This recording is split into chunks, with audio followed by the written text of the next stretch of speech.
guhera uyu munsi ntabwo amarozi y'amategano azongera kugufata.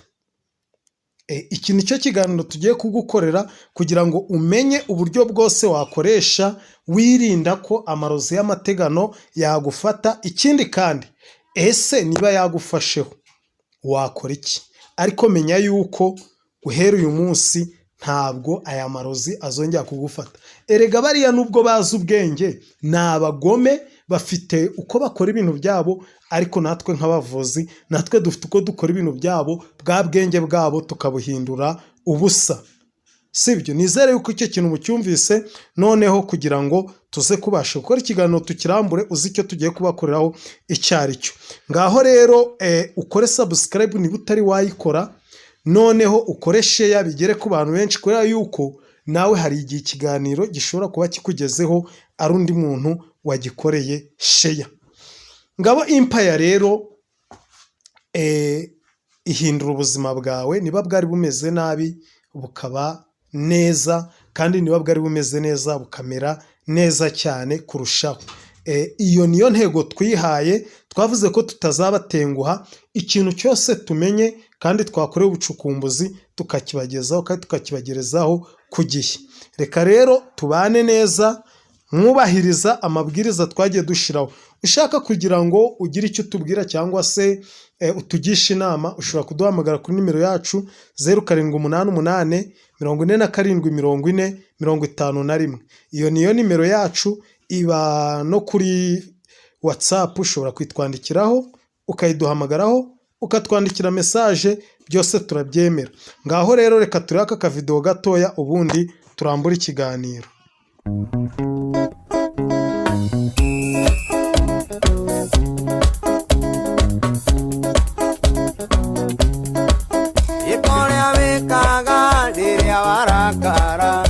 Uhiki wako uria undigeire nitwendanire,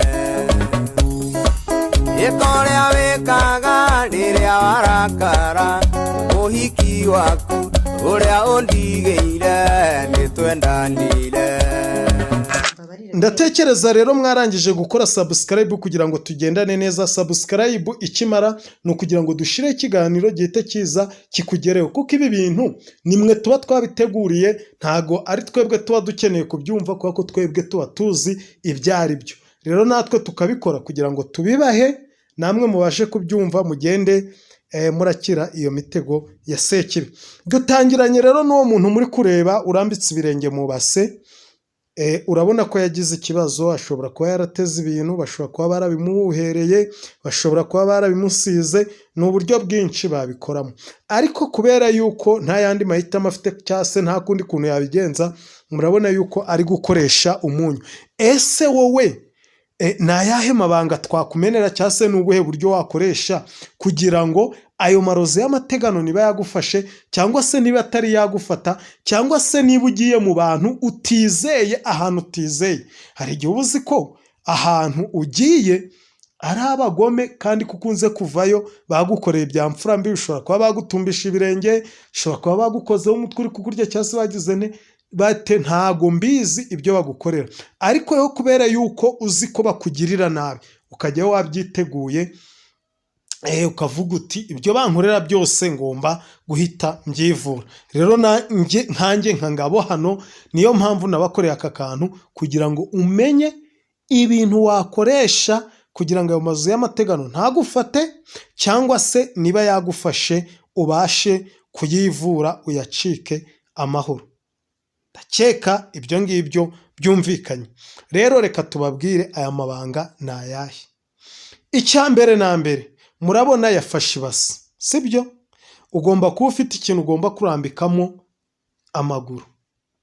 Noneho ikindi kintu ukora, umuyenzi ni umuti mwiza cyane. Ushobora kugenda ugafata umuyenzi ukawusekura, wamara kuwusekura ukagenda ukawanika ukuma, wamara kuma ukagenda ukawutwika ukavamo akavu, kariya kavu kavuyemo. Iyo ukavanze n'amavuta ubasha kwisiga hariya ahantu hose watumbye ibirenge, cyangwa ahantu hose hari kukurya, hashobora kuba wenda ari ibitambukano cyangwa se ari ibyoherano, ntago nzi ibyo baba bagutereje, ariko kariya kavu n'ariya amavuta arabivura. Iryo ni ibanga rya mbere. Ibanga rya kabiri, ushobora gufata ka kavu ukagacanirira mu mazi, warangiza ukarambikamo ibirenge nk'uko uyu mugore ari kubikora kuriya, ariko mu gihe amazi ari akazuyazi. Noneho warangiza ukagenda urikandakanda aho hantu uri kubabara. Iryo ni ibanga rya kabiri.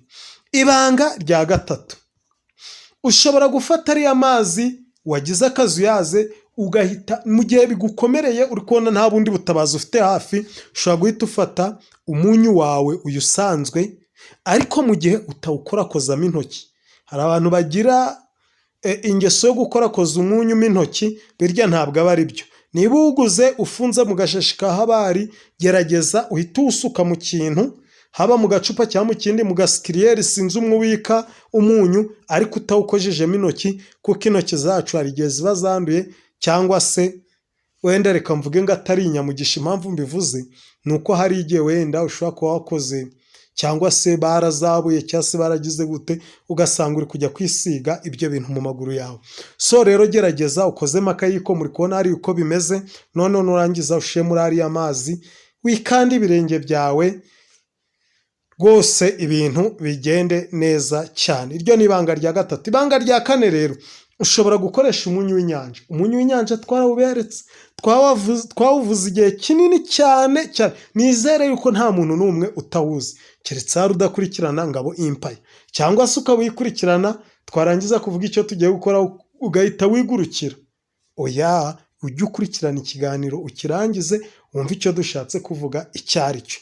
None ugashyiramo umunyu w'inyanja, warangiza ugakanda ibirenge byawe, niba ari mu bitugu ukakanda. Hari n'ababa bari kubabara umutwe, nawo ushobora kuwukaraba. Reka rero twigendere ku banga rya kane. Mu gihe wakoze akavu k'umuyenzi, uzagende ufate icyo twita umusendabazimu. Umusendabazimu murawuzi, nawo ube warawanitse cyangwa se warawusekuye. Ushobora kuwusekura ugakamura mariya mazi yawo, warangiza ukavanga n'amavuta y'intare, warangiza ukavanga n'amavuta yo kwisiga, ubundi ukajya urisiga. Ndakubwiza ukuri yuko yamarozi wumvaga y'amategano uzayumva nk'inkuru. Iryo ni ibanga rya kangahe? Rya gatanu. Reka twigendere ku banga rya gatandatu.